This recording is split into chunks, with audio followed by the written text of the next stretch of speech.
You see, at first, when someone says, let's impose tariffs on foreign imports, it looks like they're doing the patriotic thing by protecting American products and jobs.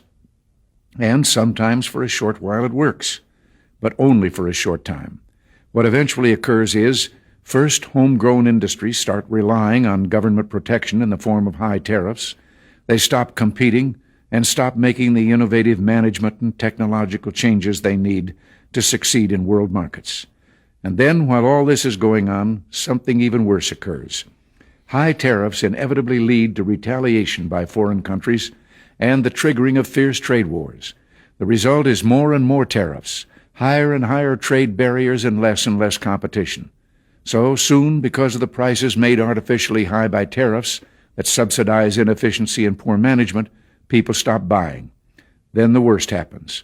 Markets shrink and collapse, businesses and industries shut down, and millions of people lose their jobs.